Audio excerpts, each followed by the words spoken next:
नमस्कार दोस्तों, स्वागत है आपका आपके channel one nation one exam पर। तो दोस्तों, इस वीडियो में हम लोग 68,500 शिक्षक भर्ती में जो सुपर टेट का पेपर हुआ था उसे सॉल्व करेंगे।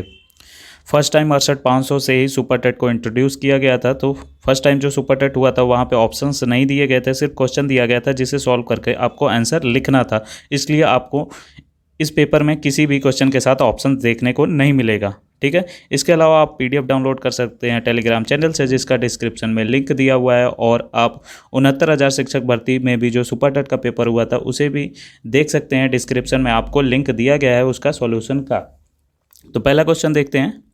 यह सेट बी है जिसमें 71 से 90 तक मैथ के क्वेश्चन पूछे गए थे। जैसा कि आपको पता है 20 क्वेश्चन मैथ से पूछे जाते हैं। तो पहला क्वेश्चन देखते हैं 71, जिसमें कह रहा है यदि 10 पुस्तकों का लागत मूल्य जो है वो 8 पुस्तकों के बिक्री मूल्य के बराबर हो तो लाभ या हानि प्रतिशत ज्ञात कीजिए। तो इस टाइप के क्वेश्चनों में आपको डायरेक्ट जो लिखा हुआ है उसी को इक्वेशन के फॉर्म में लिख लेना होता है। तो 10 पुस्तकों का, तो 10 लिख लिया। फिर लागत मूल्य यानी कॉस्ट प्राइस जो है वो 8 पुस्तकों के विक्री मूल्य यानी सेलिंग प्राइस के बराबर है। बस इसके बाद आपको क्या करना है, सी पी अपन एस पी निकाल लेना है। तो सी पी बाएँ पक्ष में है तो ऐसे ही लिख लेंगे, और दाएँ पक्ष में एस पी है उसको बाएँ पक्ष में लाएंगे तो डिवाइड में हो जाएगा, क्योंकि दाएँ पक्ष में मल्टीप्लाई में है। फिर इसके बाद 8 को हम दाएँ पक्ष में ऐसे लिख देंगे और 10 को भी दाएँ पक्ष में लाएंगे। जो बाएँ पक्ष में मल्टीप्लाई हो रहा है तो दाएँ पक्ष में लाने पर डिवाइड हो जाएगा, ठीक है। अब आप देख पाएंगे सीपी की वैल्यू आ गई 8 और एसपी की वैल्यू आ गई 10। यानी कोई वस्तु 8 रुपये की थी जिसे आपने 10 रुपये में बेचा, यानी कितने का प्रॉफिट हुआ, 2 रुपये का। यानी आंसर जो आएगा वो लाभ में आएगा, ठीक है। 2 रुपये का हुआ और इसके नीचे हम सीपी लिखते हैं। सीपी कितना है 8 और प्रतिशत में निकालना है, इसलिए हम 100 से गुणा कर देंगे। तो 2 चौके 8, 4 से 100 को भाग देंगे तो 25 बार में कटेगा, यानी 25% लाभ उत्तर आ जाएगा। अगला प्रश्न देखते हैं 72, जिसमें a प्लस बी का मान 7 दिया हुआ है, ए बी 12 दिया हुआ है और a square plus B square का मान पूछ रहा है। तो पहले इक्वेशन में आप देख रहे हैं कि हम इनका अगर वर्ग कर दें तो यही आ जाएगा, ठीक है। तो हम दोनों तरफ वर्ग करेंगे तो बाएं पक्ष में फॉर्मूला बन रहा है a प्लस बी का होल स्क्वायर, जिसका मान होता है a square plus B square plus 2ab बराबर दाएं पक्ष का भी वर्ग होगा तो 7 का वर्ग 7 सते 49, ठीक है। यहाँ पे देख रहे हैं 2ab लिखा है। 2ab की जगह हम क्या लिख सकते हैं, यहाँ पे क्वेश्चन में ही ए बी का मान दिया हुआ है 12, तो हम ए बी की जगह क्या लिख सकते हैं, यहाँ पे 12 लिख सकते हैं। जिसके बाद 2 से गुणा करना है तो 12 दूनी 24 हो जाएगा। जो प्लस में है तो दूसरी तरफ भेजेंगे तो क्या हो जाएगा, माइनस में, यानी 49 माइनस 24। ये किसका मान आ जाएगा, a square plus B square का। तो जब हम 49 में से 24 घटाएंगे तो आ जाएगा 25, और यही आपका उत्तर हो जाएगा। आप इसको डायरेक्ट भी कर सकते हैं कि आप गैस कर लीजिए कि a प्लस बी 7 है, यानी ऐसी कोई 2 अंक मान लीजिए जिनको जोड़ने पे 7 आए और उन्हीं दोनों को गुणा करने पे 12 आए। तो आप देखेंगे 4 और 3 को जोड़ने पे 7 आता है और 4 गुणे 3 12 होता है। तो आप ऐसे डायरेक्ट भी कर सकते हैं। फिर यहाँ से 4 का स्क्वायर 16 हो जाएगा और 3 का स्क्वायर 9 हो जाएगा, और 16 और 9 25 हो जाएगा, और इस टाइप से भी 25 आंसर आ रहा है। अगला क्वेश्चन देखते हैं, जिसमें एक परीक्षा में 94% छात्र उत्तीर्ण हैं, ठीक है, और 33 छात्र विफल है। यहाँ पे छात्रों की संख्या किसमें, विफल वाले छात्रों की संख्या दी हुई है और यहाँ प्रतिशत दिया हुआ है। तो यहाँ से भी हम विफल का प्रतिशत निकाल लेंगे। तो 94% उत्तीर्ण है, यानी 6% अनुत्तीर्ण है, और उनकी संख्या क्या है 33, यानी 6% बराबर 33 दिया हुआ है। फिर पूछ रहा है कि परीक्षा में कितने छात्र सम्मिलित हुए, यानी छात्रों की टोटल छात्रों की संख्या पूछ रहा है, यानी यहाँ से आपको 100% निकालना है। तो यहाँ से आप 2% का मान निकाल सकते हैं, यानी दोनों तरफ हम 3 से भाग दे देंगे तो ये 6 का 2 हो जाएगा, और यहाँ 3 से भाग देंगे तो 33 का 11 हो जाएगा। अब आपको 100% निकालना है, इसलिए दोनों तरफ 50 से गुणा कर देंगे। तो बाएँ पक्ष में 50 दूनी 100 यानी 100% आ जाएगा, बराबर दाएँ पक्ष में 11 गुणे 50 यानी 550 उत्तर आ जाएगा। अगला प्रश्न देखते हैं, निम्नलिखित आंकड़ों को आरोही क्रम में व्यवस्थित किया गया, यदि आंकड़ों की माध्यिका 63 हो तो x का मान ज्ञात कीजिए। तो माध्यिका का फॉर्मूला क्या होता है कि जब इवन होगा तो मिडिल 2 टर्मों को जोड़ के 2 से भाग किया जाता है, ठीक है, और ऑड होगा तो डायरेक्ट जो मिडिल टर्म यानी मध्य टर्म जो होगा वो आंसर हो जाएगा, ठीक है। इसके अलावा करने का तरीका क्या होता है, सबसे पहले हम आंकड़ों को व्यवस्थित करते हैं आरोही या अवरोही में। तो पहले से ही क्वेश्चन में लिखा हुआ है कि ये आरोही में लिखा हुआ है, तो हमको व्यवस्थित करने की ज़रूरत नहीं है। अब दूसरा स्टेप है कि हम इनको काउंट करेंगे। अगर ये इवन है तो मिडिल 2 टर्म लेंगे, ठीक है। तो जब आप इसको काउंट करेंगे 1 2 3 4 5 6 7 8 9 10 10 आ रहा है यानी इवन है, तो हम दो टर्म को लेंगे। दो टर्म मिडिल टर्म कौन कौन से हैं, तो x है और x+2 है। तो फॉर्मूला क्या होता है, दोनों टर्म को हम जोड़ के 2 से भाग करते हैं तो माध्यिका आता है। तो माध्यिका कितना दिया हुआ है, 63 ऑलरेडी दिया हुआ है। अब हम इसी को सॉल्व कर लेंगे। तो x+x क्या हो जाएगा, 2x हो जाएगा, 2x+2, और इसके अलावा ये 2 इधर चला जाएगा तो गुणा हो जाएगा। तो 63 गुणे 2 क्या हो जाएगा, तो 126 हो जाएगा। फिर यह +2 है, दूसरी तरफ भेजेंगे तो यहाँ से 126 में से 2 घट जाएगा तो 124 बराबर 2x आ जाएगा। फिर जो 2 जो है वो x के साथ मल्टीप्लाई हो रहा है तो दूसरी तरफ भेजेंगे तो डिवाइड करेगा, या फिर डायरेक्टली यहाँ से यहाँ कट कर दीजिए तो x का मान आ जाएगा 2 छके 12, 2 दूनी के 4, यानी 62 उत्तर आ जाएगा। ठीक है, अगला क्वेश्चन देखते हैं 75।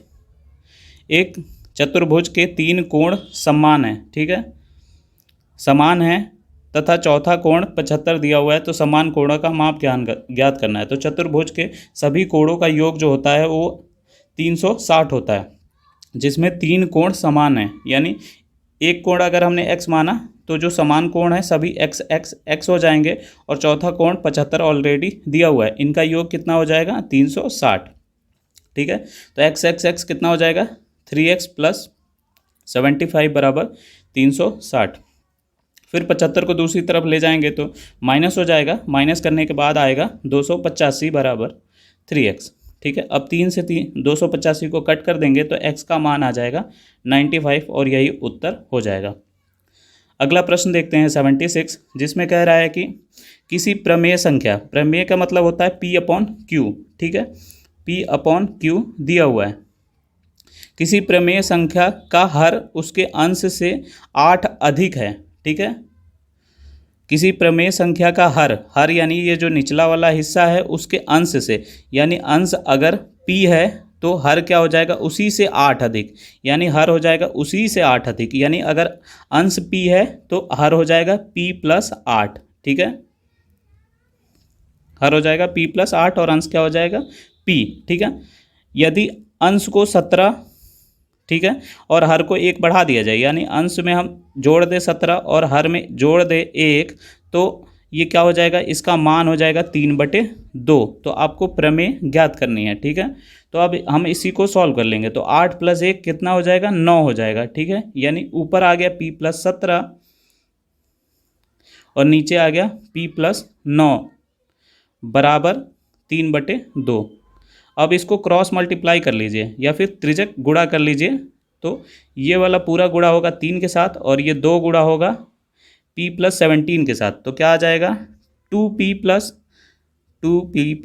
17 दूनी 34 बराबर, ये गुणा होगा 3 से तो 3p + 27। ठीक है, अब हम 2p को इधर ले जाएंगे तो 3p में से 2p गया तो p बचा।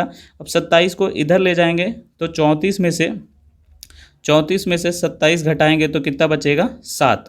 तो ये आ गया p। ठीक है, ये आ गया p, और हमारा जो शुरू में प्रमेय था वो क्या था, p/p+8, तो p का मान आ गया 7 और बटे में क्या हो जाएगा 7 + 8 यानी 15, तो यही उत्तर आ जाएगा 7/15। अगला प्रश्न देखते हैं, a/b बराबर 3/4 दिया हुआ है, a/b बराबर 3/4 दिया हुआ है और b/c बराबर 6/7 दिया हुआ है।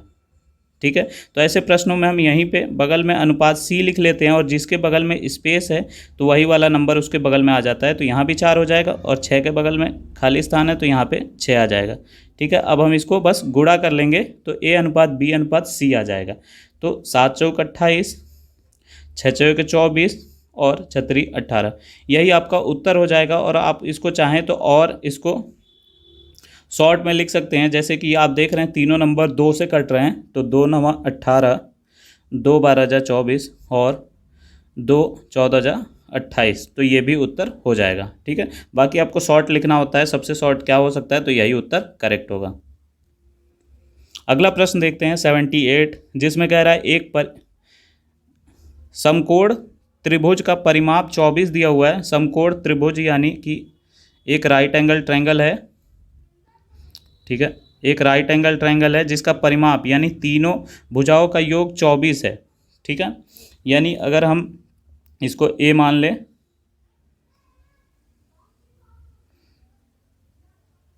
यानी अगर हम इसका एक भुजा ए मान लें, दूसरा बी मान लें और तीसरा सी मान लें, तो इन ए प्लस बी प्लस सी क्या हो जाएगा, 24 हो जाएगा, ठीक है।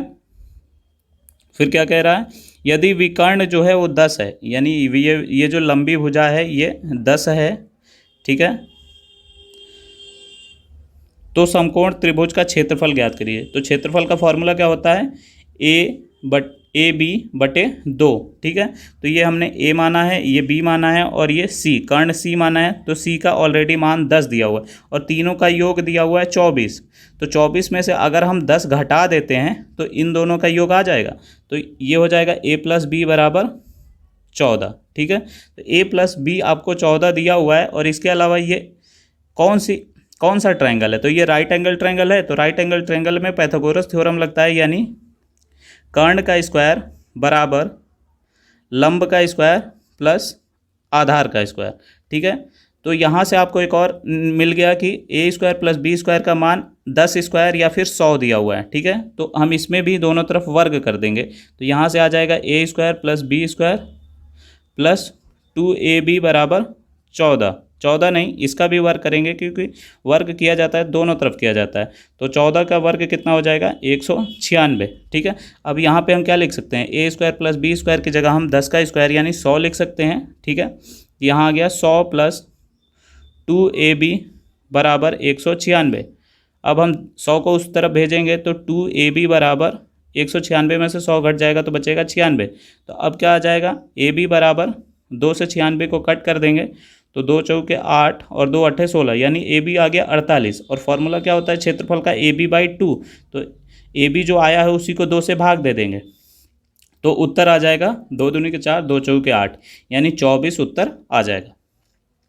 अगला प्रश्न देखते हैं जो है प्रश्न संख्या 79।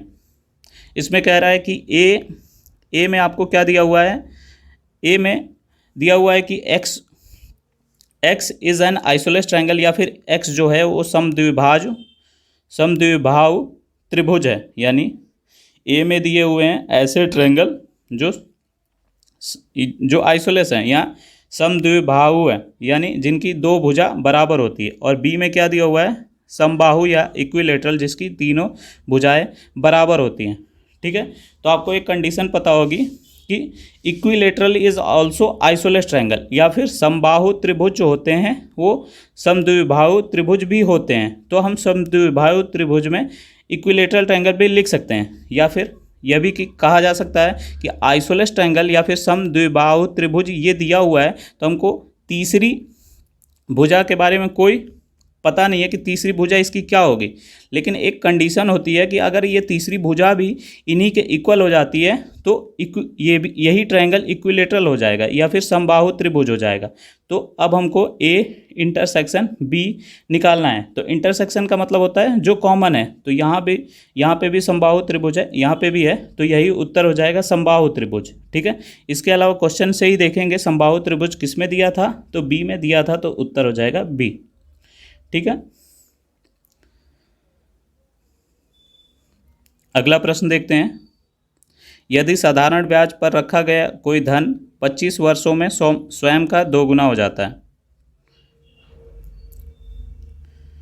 फिर आगे क्या लिखा हुआ है, तो ब्याज की वार्षिक दर ज्ञात कीजिए, ठीक है।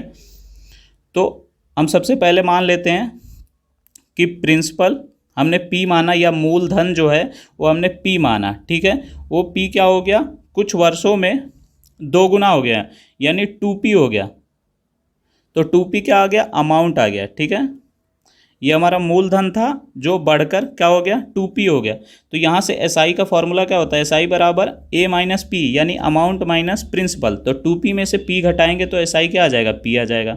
फिर SI का फॉर्मूला क्या होता है, SI बराबर PRT बटे में 100, और यहाँ हमने अभी निकाला कि SI क्या है, P है, तो यहाँ SI की जगह हम P रख सकते हैं। फिर P से P कैंसिल हो गया। फिर इसके अलावा टाइम की जगह क्या लिख सकते हैं, 25 लिख सकते हैं, क्योंकि क्वेश्चन में दिया हुआ है कि 25 वर्षों में होता है।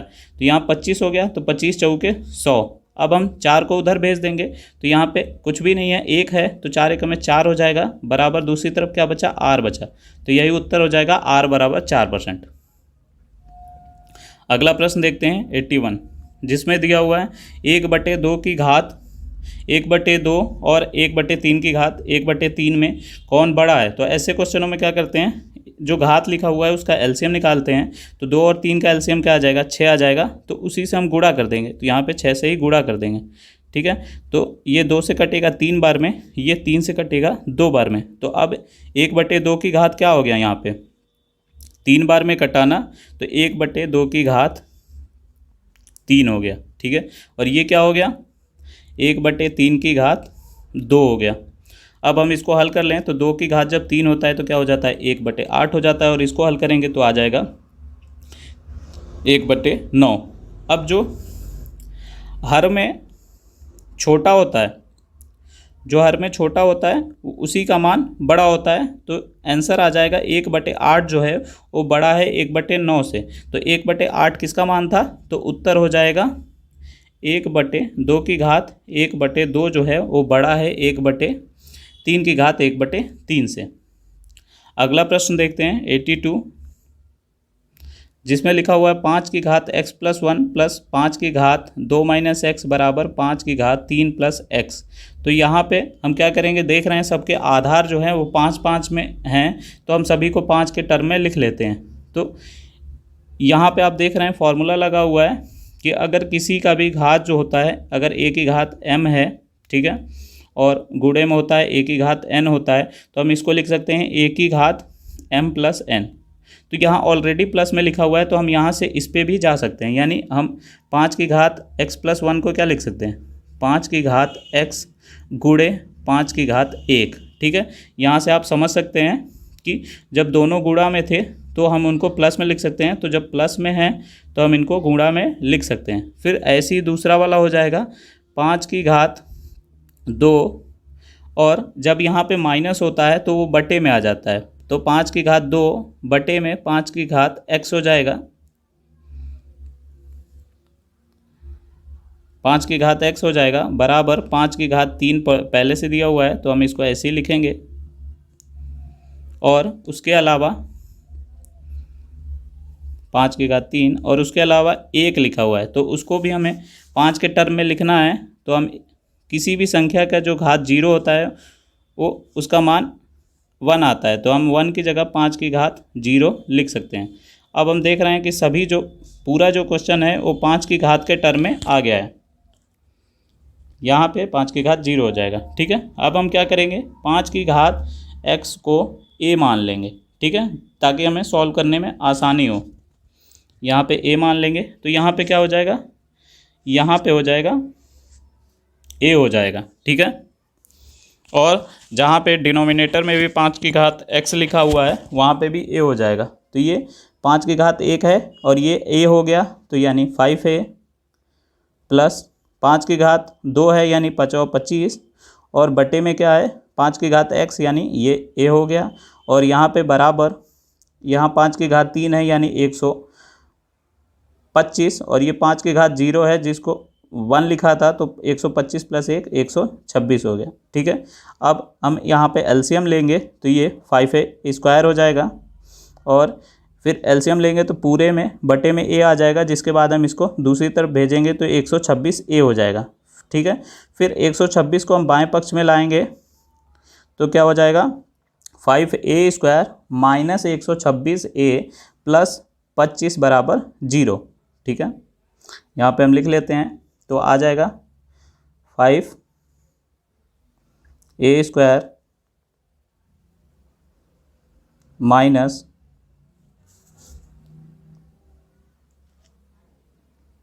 माइनस 126a प्लस 25 बराबर 0।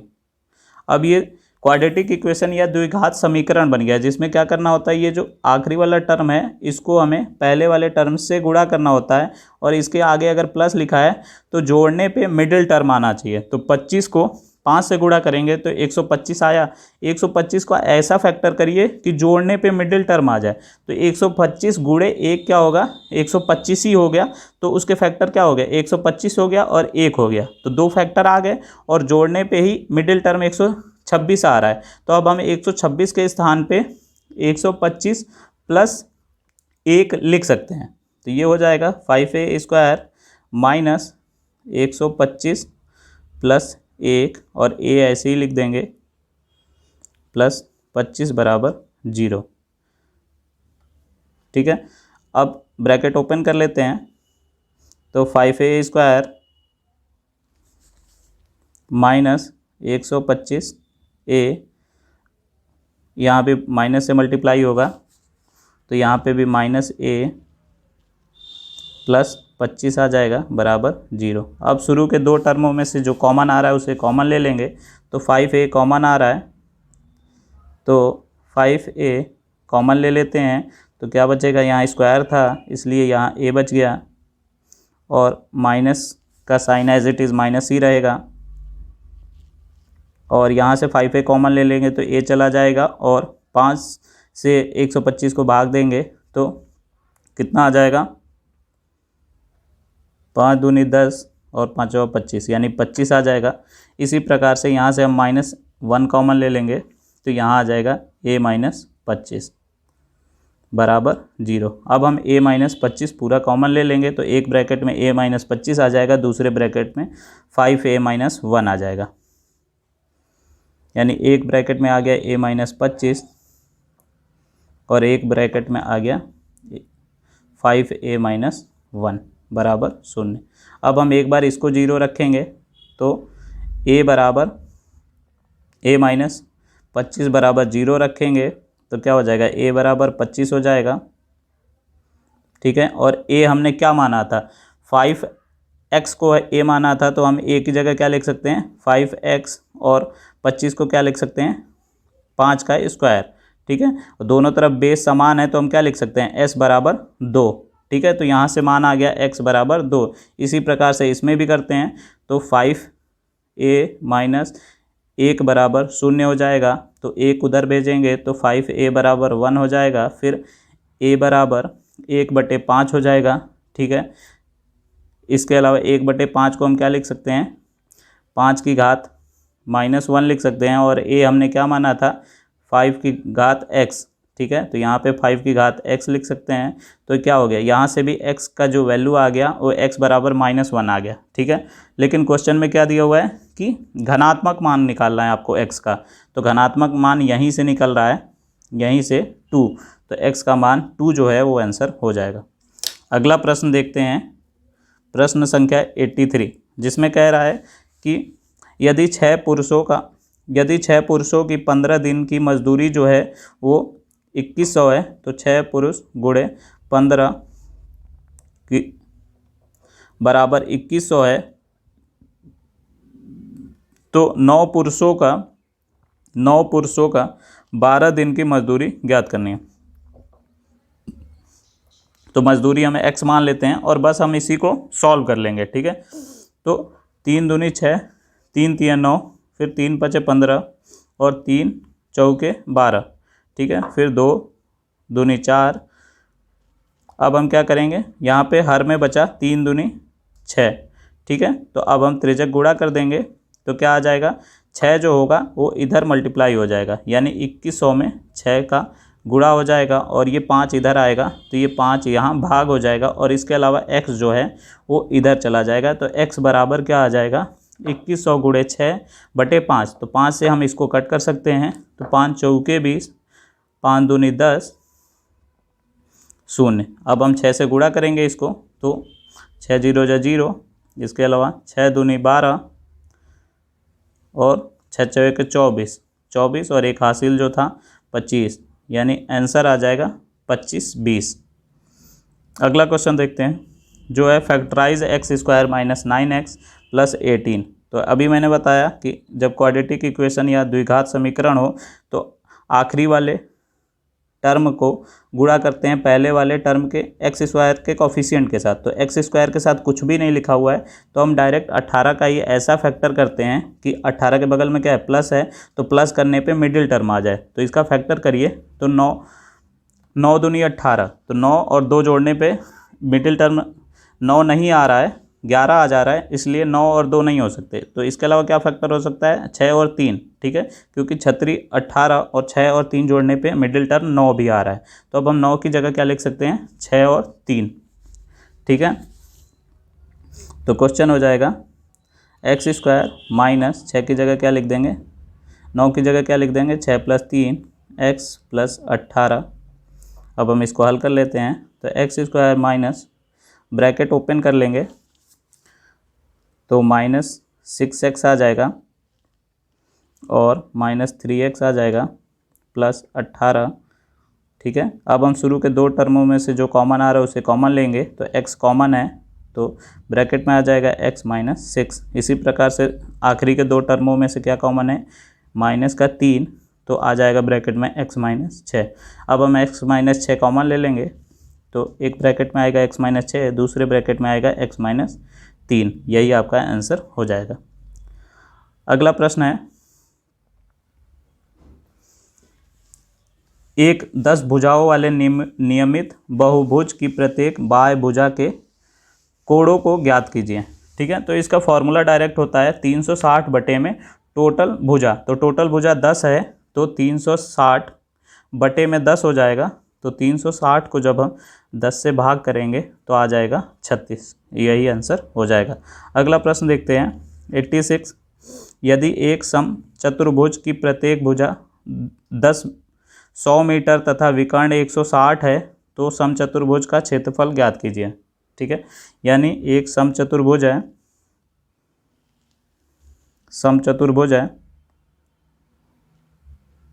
जिसमें से प्रत्येक भुजा जो है वो 100 दिया हुआ है, ये 100 है, ये भी 100, ये भी 100, ये भी 100, ठीक है। इसके अलावा एक विकर्ण दिया हुआ है 160, ठीक है। तो आपको एक कंडीशन पता होगी कि जो दोनों विकर्ण होते हैं वो आपस में 90 डिग्री पे कट करते हैं और इक्वली कट करते हैं। यानी अगर ये पूरा 160 है तो ये आधा 80 हो जाएगा और दूसरा आधा भी 80 हो जाएगा, ठीक है। तो यहाँ से आप एक देख पा रहे होंगे कि एक आपका राइट एंगल ट्रायंगल बन रहा है जिसमें एक भुजा 80 है, दूसरी भुजा 100 है, ठीक है। तो तीसरा हम पाइथागोरस थ्योरम से निकाल लेंगे, ठीक है। तो पाइथागोरस थ्योरम अभी मैंने बताया था, पाइथागोरस थ्योरम से जब हम निकालेंगे तो ये आ जाएगा 60, ठीक है। तो अब एक अगर 60 है तो दूसरा क्या हो जाएगा, जैसे एक डायगोनल जो था वो टोटल 160 था तो आधा हो गया। तो ऐसे ही अगर हमें आधा पता है तो पूरा पता करने के लिए 2 से गुणा कर देंगे तो दूसरा डायगोनल हो जाएगा 120, यानी दूसरा विकर्ण हो गया 120। अब समचतुर्भुज का क्षेत्रफल का फॉर्मूला होता है 1/2 d1 × d2, d1 यानी डायगोनल, d2 यानी दूसरा वाला डायगोनल। तो एक डायगोनल क्वेश्चन में दिया हुआ था 160 और दूसरा डायगोनल हमने निकाला 120। तो 1/2 d1 यानी जो क्वेश्चन में है 160 और दूसरा हमने निकाला 120। अब हम इसी को सॉल्व कर लेंगे। तो 2 से कट कर देंगे, 2 8 16 और 0 ऐसे ही रहेगा। फिर हम गुणा कर देंगे तो 9600 मीटर स्क्वायर उत्तर आ जाएगा। अगला प्रश्न देखते हैं 87, जिसमें a - b दिया हुआ है बराबर 4 और ab 21 दिया हुआ है और आपसे a³ - b³ का मान पूछ रहा है।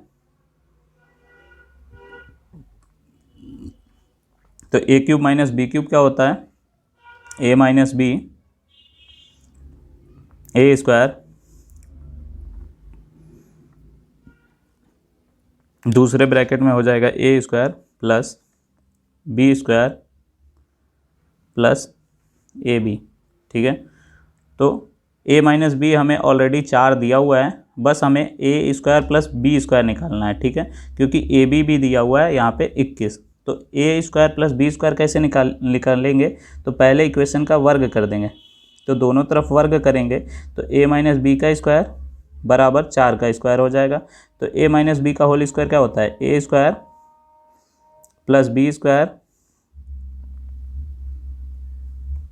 Plus B square minus 2ab, minus 2ab बराबर दाएं पक्ष का स्क्वायर यानी 4 का स्क्वायर, 4 चौके 16।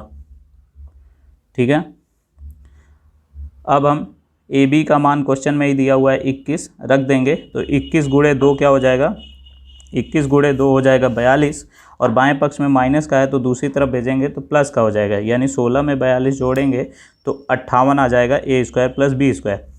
तो अब हम डायरेक्ट यहाँ 58 रख देंगे, और ए बी का मान क्वेश्चन में ही 21 दिया हुआ है तो यहाँ 21 रख देंगे और सॉल्व कर लेंगे। तो 58 प्लस 21 कितना हो जाएगा 79, गुणे 4 कर देंगे तो मान आ जाएगा 316।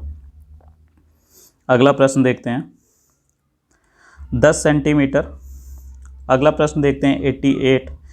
संख्या लिखी हुई है 5, 6, 9, 3, 8, 7 में अंक 9 का स्थानीय मान। ठीक है, तो स्थानीय मान क्या होता है, जो जिस संख्या का पूछ रहा है वो संख्या लिखते हैं और उसकी बाकी संख्याओं पे 0 रख देते हैं। ठीक है, तो 0 0 0 हो जाएगा, यानी 9 के बाद कितनी संख्या हैं, 3 संख्या हैं तो 3 0 लगा देंगे। फिर 9 के ही वास्तविक मान का अंतर पूछ रहा है, और वास्तविक मान क्या होता है, तो वही संख्या होती है।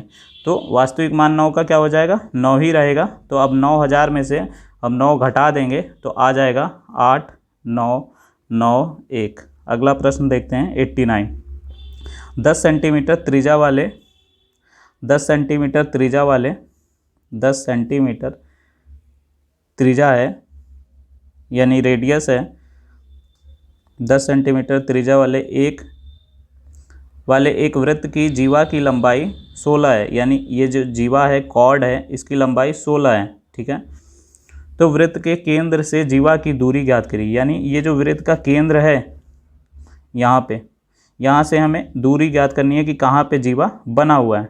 ठीक है, ये कहाँ पे बना हुआ है, तो आपको एक प्रमेय पता होगा कि ये जो जीवा होती है ये इक्वली कट करती है। ठीक है, यानी अगर ये पूरा 16 है तो ये आधा 8 होगा, और ये आपको त्रिज्या ऑलरेडी 10 दिया हुआ है। ठीक है, इसके अलावा ये 90 डिग्री पे कट करता है, तो यहाँ पाइथागोरस थ्योरम लगाएंगे तो पाइथागोरस थ्योरम से क्या आ जाएगा, ये जो दूरी आ जाएगी वो 6 आ जाएगी। ठीक है, क्योंकि पाइथागोरस थ्योरम क्या होता है, कर्ण का स्क्वायर बराबर लंब का स्क्वायर प्लस बेस का स्क्वायर। ठीक है, तो जब हम 10 का स्क्वायर 100 हो जाएगा, दूसरी तरफ क्या है 8 का स्क्वायर, तो उसको बाईं तरफ लाएंगे तो यहाँ से घटा देंगे। ठीक है, तो 8 का स्क्वायर क्या होता है 64, 64 में जब घटाएंगे तो बचेगा 36, 36 बराबर बी स्क्वायर। तो जब हम स्क्वायर दूसरी तरफ भेजेंगे तो ये रूट हो जाएगा, तो मान आ जाएगा 6।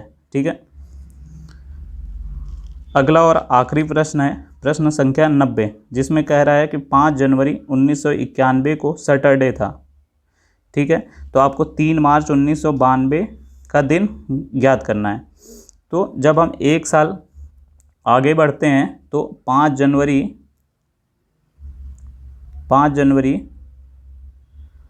1992 को क्या हो जाएगा, जब हम एक साल आगे बढ़ते हैं नॉर्मल ईयर में, लीप ईयर ना हो तो सैटरडे का संडे हो जाएगा, यानी एक दिन आगे बढ़ जाता है। ठीक है, तो 5 जनवरी 1992 को तो संडे हो गया, लेकिन हमें 3 मार्च का निकालना है। तो 5 जनवरी के बाद जनवरी में कितने दिन बच गए, 26 दिन बच गए। इसके अलावा 1992 की बात हो रही है तो चेक करेंगे कि फरवरी ऐसा तो नहीं है कि लीप ईयर है और 29 का हो, तो 92 में हम 4 से भाग देंगे तो ये पूरी तरह कट जाएगा, यानी फरवरी जो होगा वो 29 दिनों का होगा।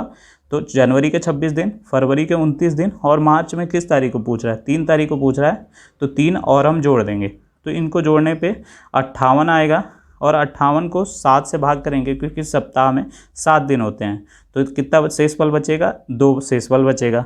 तो 5 जनवरी 1992 को संडे था, तो 3 मार्च को क्या आ जाएगा, तो उसी में 2 दिन और बढ़ा देंगे, तो संडे के बाद मंडे, और 2 दिन बढ़ाना है तो एक बार और बढ़ाएंगे ट्यूसडे, यानी मंगलवार उत्तर आ जाएगा।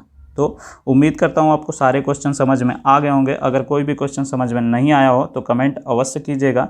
इसके अलावा 69,000 शिक्षक भर्ती के भी पेपर का सॉल्यूशन आप डिस्क्रिप्शन में लिंक द्वारा देख सकते हैं, और 68,500 का पूरा पेपर और 69,000 का पूरा पेपर आप डाउनलोड कर सकते हैं टेलीग्राम चैनल से, जिसका डिस्क्रिप्शन में लिंक दिया हुआ है।